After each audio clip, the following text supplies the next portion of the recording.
大家好，欢迎来到我的频道 Zoo DIY。那么今天这个小视频给大家分享一下修 fence 的一些经验和心得。那么我想，不管你是 DIY 还是请专业人士来做，那么我想这个小视频的一些经验分享呢，一定能够帮助您找到一个既经济又实用，然后又很兼顾美观的一个 fence 的一个方案。这个修 fence 呢是一个挺大的一件家居装修的一个工程，也挺费力的。这个项目呢，可以 DIY 吗？当然是可以的。但是呢，有一些细节呢需要考虑，这样呢会让你 DIY 的过程呢变得更加顺畅，也更加省力。基本上呢，修 fence 的成本呢，如果你找别人来做的话呢，需要300到500一个 panel。一个 panel 呢是指这种柱子，一个柱子到柱子之间的一个长度。如果你 DIY 的话，你买建筑材料的成本大概是100到150。我说的这个呢是一般的这种 pre-treated wood， 就是最常用的一种户外木的成本。当然，如果你要选择 cedar 或者是vinyl 塑料的，或者是这种铁艺的，那么这个成本呢，很容易就会超过200甚至300一个 panel， 这个会贵一点。但是大多数的house owner 的选择呢，基本上都还是pre-treated wood。那基本上你材料的成本只占到这个 fence 成本的30%左右，70%是人工。所以呢，如果你决定 DIY fence 的话呢，当然如果你有一边是没有邻居的，是你自己的 fence， 这个成本都是在你。如果是跟邻居 share 的话呢，如果邻居也同意由你来做的话，那么当你计算这个成本的时候，一定要考虑到你的人工进去，因为这个呢，是占到70%的这个 cost。这个修 fence 其实最难的一个部分呢，就是挖洞。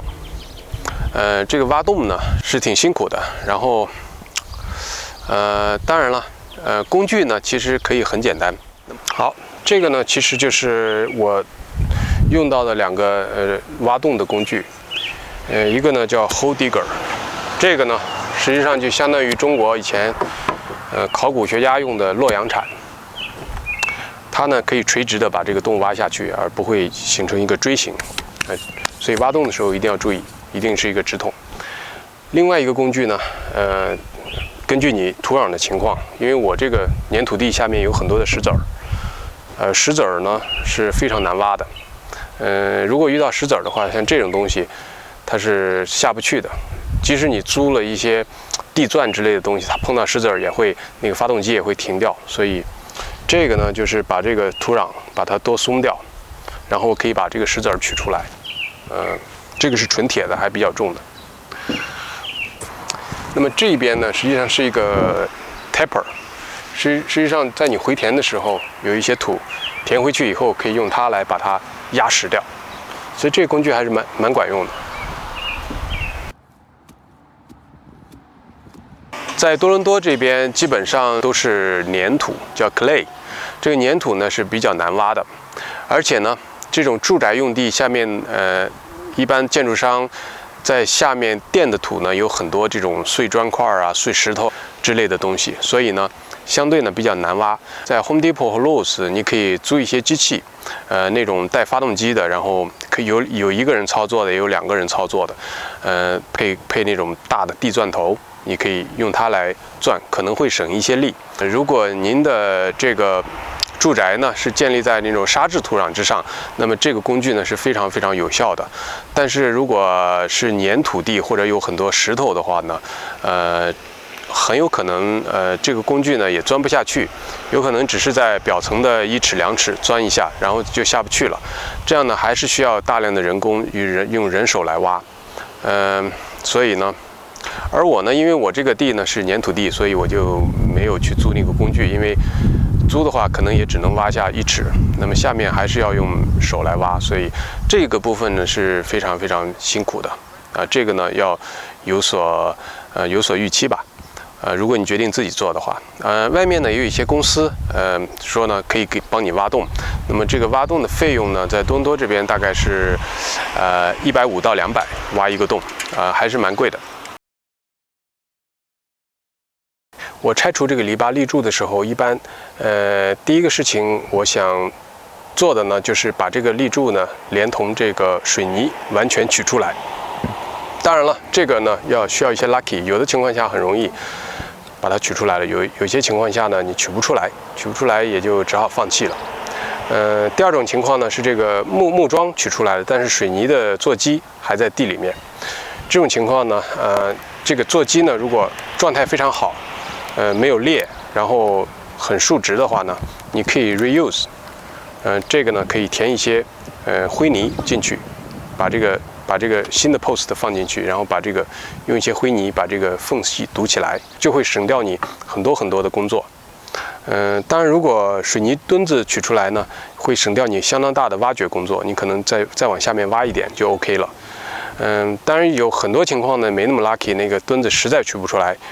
因为我们家用呢，基本上 DIY 又不会有很多重型的设备，所以呢，只有放弃，只有把这个 post 呢把它锯断以后呢，在它旁边重新挖一个洞。这个呢也是经常会采用的方式。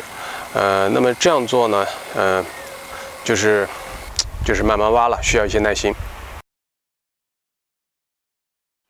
这个 fence 虽然千变万化，但是修一个好的 fence， 然后看起来比较专业、比较美观，其实只有2个诀窍。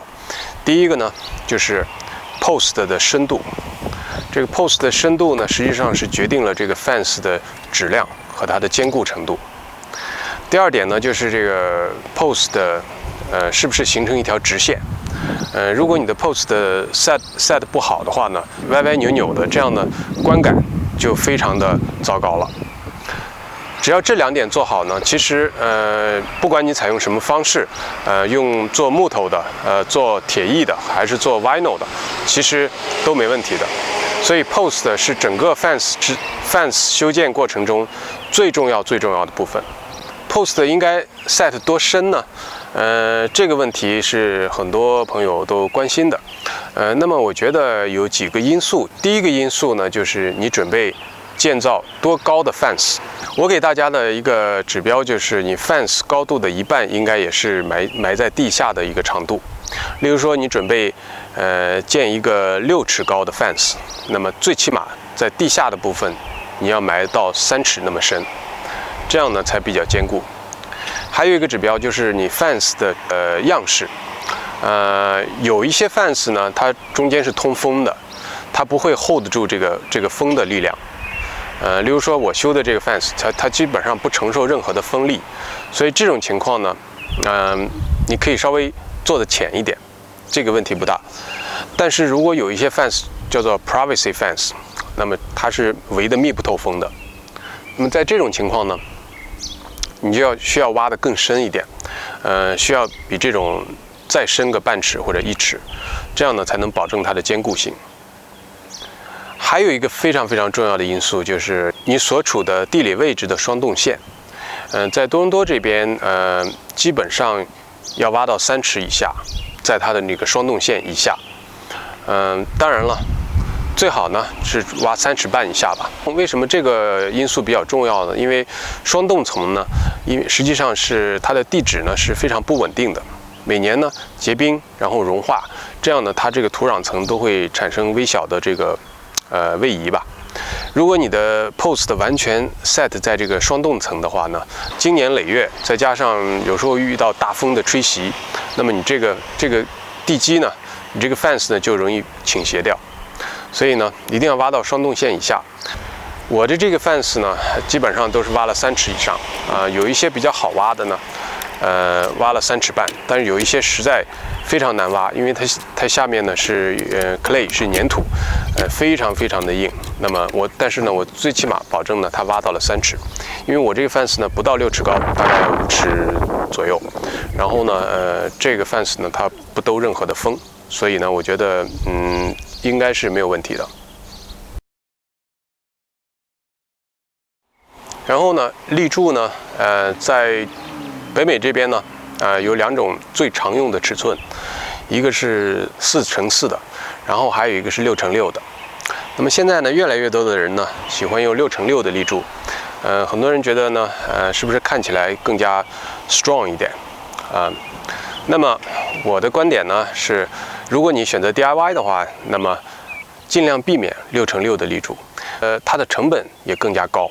那6x6比4x4的购买的材料的成本要有3倍以上。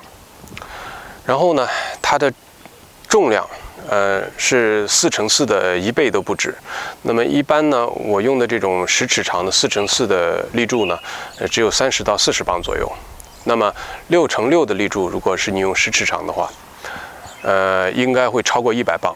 所以大家可以计算一下，这样呢操作起来就非常的费力，运输，一般的家用车估计也运不了几根。所以6x6呢，操作起来非常非常的困难。另外，你挖洞的时候呢，一般的做法呢是建议，挖的洞的直径是这种立柱的3倍。所以你用4寸的立柱呢，你只要挖12英寸的这个洞就可以了。你用6寸呢，你就要挖接近20英寸的洞。这个呢，你挖掘的工作，你是这个直径大一点的话，你的挖掘需要挖出的土壤那是1倍都不止的，所以呢会增加很多很多的工作。而且在你 set post 的时候呢，很多时候你要比对，要确保它平直，有时候要放进去然后拿出来，你100磅的东西实在是非常非常不容易操作的。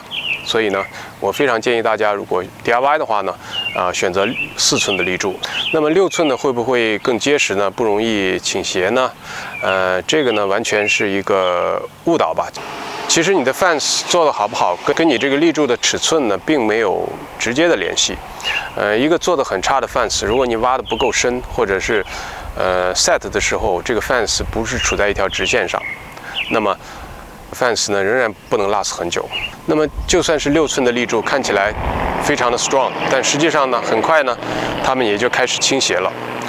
我见到过有一些做的比较好的 fence 4寸的，包括我的这个一些老的 fence 的立柱，30多年，接近40年了，仍然呢，还非常的好，没有出现任何的倾斜。所以，这个4寸和6寸对于你这种 durable 来说呢，并没有实质的影响。4寸的立柱呢，已经是足够用了。我旁边我邻居的一个 fence， 在跟我的这个 fence 交界的这个 post 呢是4寸的，这个呢有30多年，接近40年的老的 post 了。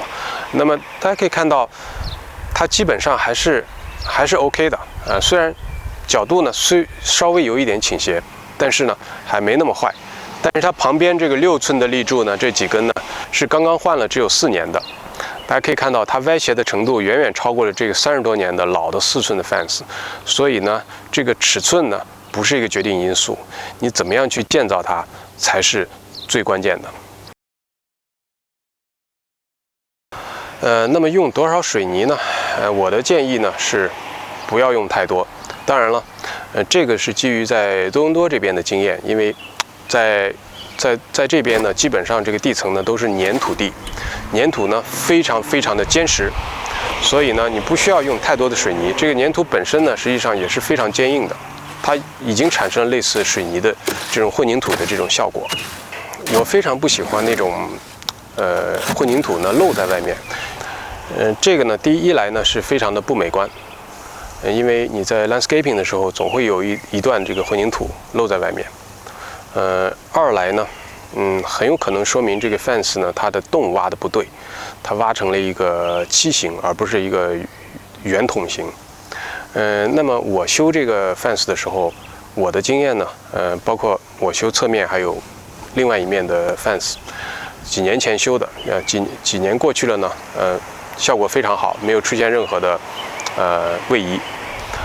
那么我的经验是不要用太多的混凝土，我一般呢，倾向于用6寸到1尺深的这个混凝土就够了。这个混凝土的作用呢，主要是在你 set fence 的时候呢，让它不要动，让它在凝固期间不要动。那么另外的在这个混凝土上面呢，我倾向于用我挖出来的这个粘土，把它一层一层的把它再 tap 回去，把它压实，每一层呢加一点水，这样呢它会非常坚实，形成一个非常稳固的这个地基。我见过的这种混凝土的，从底到上，然后甚至高出地面的，歪斜的桩子太多了，所以这个呢，并不是说可以保障你这个桩子更加稳固。另外呢，很多人觉得会不会这个混凝土会更保护这个木头，让它更耐腐一点？实际上也不一定，因为混凝土呢和木头之间会有缝隙，混凝土它会像一个口袋一样，把这个水一旦进去以后呢，它会把这个水留存在里面，反而更容易增加这个木头的这种腐蚀吧。那么混凝土作为一个整体呢，其实它的受力面更大，它反而容易被这个冻土层呢，非常容易的把它顶起来。如果你用这种粘土，然后一点点 tap 回去呢，它实际上是跟这个冻土层形成一个整体，而你下面呢又有一个混凝土的一个基。作为一个盘子，实际上这个受力呢会更加均衡，这样呢，你这个桩子反而不容易被这个冻土层把它抬起来。下面一个话题呢，跟大家分享一下 fans 的保养。这个 fans 呢需要保养吗？也可以说需要，也可以说不需要。但是一个区别就是，如果你坚持保养你的 fans 的话呢，首先它会比较美观。如果是木头的 fans，如果你每年用一些油对它处理一下的话呢，它会呈现出一种那种叫 wet look， 很新的感觉，然后不会变灰掉。当然这个锤子的时候呢，我建议大家用油，而不要用漆。为什么呢？因为这个漆呢，它干了以后容易起皮。另外呢，漆也比较贵一些，油呢它会被木头吸收进去。这样呢，油呢天然都有一种排水性，这样呢就会降低这个潮气或者是水对 fans 的这种损害。铁的 fans 呢，主要就是防锈。其实防锈呢，最好的防锈的材料也是油。不管什么样的油，只要把它涂到这个铁的 fans 上面，那么都有一定的防锈的效果。两个小窍门呢，跟大家分享一下。一个呢是我在这个地下的部分呢，涂了一些这种房顶用的沥青这个沥青呢是一个非常好的防腐材料，涂上去以后呢，我觉得会增加这个地桩的这个耐腐性。另外一个小 trick 呢，就是我在 set 这个柱子之前呢，打了一些钢钉在这个 post 的根部，尤其是跟混凝土接触的部分，这个呢会让这个底盘呢更加稳固。跟混凝土结合的更好，也会增加这个桩子的稳定性。还有一个方法，其实我也非常感兴趣呢，就是传统日本人用的方法，就是把这个塞进土里的部分呢，用火来烧，把它这个表面呢烧成这个碳。这个呢是一种传统的方式，据说效果呢也非常好。用这种方法做的这种桩子包括以前一些古代的建筑呢，可以 last 100年都不会腐烂。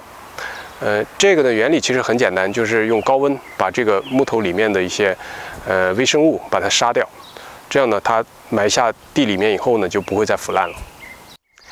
下面还想跟大家分享一个小细节，就是这个 fans 呢，不管你是 DIY 自己做还是请 contractor 来做，那么最后呢有一个小细节，我觉得还是需要注意一下的，就是这个 fans 的根部，这个 post 的根部，最好呢拿一个什么东西保护一下，可以是这种旧的这个 post 或者旧的一些木料，把它围上去。也可以是钉一些铁皮之类的东西，那么为什么这样做呢？因为这样呢会你剪草的时候，你修边的时候，这样呢，它这个修边机的线呢不会直接打到这个木头上面。一旦打到这个木头上面呢，第一个非常不好看，会有额外的磨损。另外呢，这个 fence post 其实最 weak 的部分就是接近土壤的部分。基本上，因为那个地方呢，第一比较潮湿，然后呢又有氧气，然后又接近土壤，所以所有的这个腐烂的条件呢都是最好的。所以一般这个 fence post 断掉呢，也是在那个位置。真正深入到土壤内部呢，不太会断，基本上都是在接近土壤跟土壤接触的那个大概2寸左右，那个位置是最 weak 的，也是最容易发生断裂的。好的，这一期的节目就给大家分享到这里，希望这些信息呢能够给大家一些启发和帮助。有任何的留言，请在下面的评论区反馈给我，非常的感谢。如果您第一次访问我的频道或者还没有订阅，希望您能够点击红色的订阅按钮并打开小铃铛，这是对我最大的鼓励和支持。好，谢谢您的收看，我们下次再见。